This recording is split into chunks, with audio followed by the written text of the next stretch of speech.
ਤੱਕ ਲਿਆ ਜ਼ੋਰ ਪਾਣੀਆਂ ਦਾ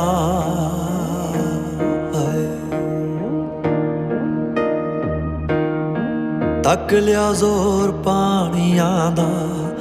ਹੁਣ ਮੈਂ ਡਰ ਗਿਆ ਤੇਰੇ ਤੋਂ ਗਲਤੀ ਮਾਫ ਕੁਦਰਤੇ ਨੀ ਹਾੜਾ ਰੁਸਨਾ ਮੇਰੇ ਤੋਂ